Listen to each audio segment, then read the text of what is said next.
టాలీవుడ్లో ఇటీవల హీరోల బాడీ డబుల్స్, డూప్స్ వినియోగంపై పెద్ద ఎత్తున చర్చే జరుగుతోంది. ముఖ్యంగా భారీ యాక్షన్ సీన్స్ ఉన్న సినిమాల్లో హీరోల స్థానంలో డూప్స్ ఎక్కువగా వాడుతున్నారనే ఆరోపణలు సోషల్ మీడియాలో హాట్ టాపిక్గా మారాయి. థియేటర్లో పెద్దగా గమనించని కొన్ని అంశాలు ఓటీటీలో స్పష్టంగా కనిపించడంతో ఈ చర్చ మరింత ముదిరింది.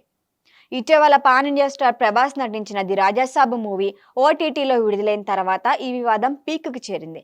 సినిమాలో కొన్ని యాక్షన్ను ఫైట్ సీన్స్లో బాడీ డబుల్స్ వినియోగం ఎక్కువగా ఉందంటూ నెటిజన్ల వీడియో క్లిప్స్ షేర్ చేస్తూ ట్రోల్స్ చేస్తున్నారు.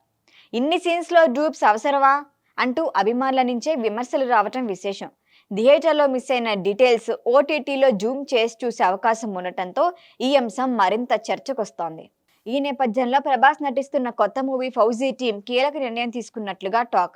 పీరియాడిక్ బ్యాక్ డ్రాప్ లో తెరకెక్కుతున్న ఈ సినిమాకు హను రాఘవపుడి దర్శకత్వం వహిస్తున్నారు. మైత్రి మూవీ మేకర్స్ బ్యానర్ పై నవీన్ ఎర్నేని, రవిశంకర్ ఎలమంచిలి భారీ బడ్జెట్ తో నిర్మిస్తున్నారు. హీరోయిన్ గా ఇమాన్వి నటిస్తుండగా ప్రభాస్ ఇందులో సైనికుడి పాత్రలో కనిపిస్తున్నారు.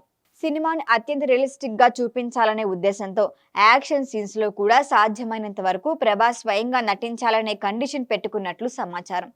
అత్యవసర పరిస్థితుల్లో తప్ప డూప్స్ లేదా బాడీ డబుల్స్ వాడకూడదని మేకర్స్ నిర్ణయించారట. ఇంకా సుమారు 100 నుంచి 120 రోజుల షూటింగ్ మిగిలుండగా అందులో ఎక్కువ భారం యాక్షన్ ఎపిసోడ్స్కే కేటాయించారని తెలుస్తోంది. ప్రభాస్ సినిమాలకు వరల్డ్ వైడ్ గా భారీ ఫ్యాన్ ఫాలోయింగ్ ఉండటంతో ఆయన స్వయంగా స్టంట్స్ చేస్తేనే అసలైన థ్రిల్ వస్తుందని అభిమానులు భావిస్తున్నారు.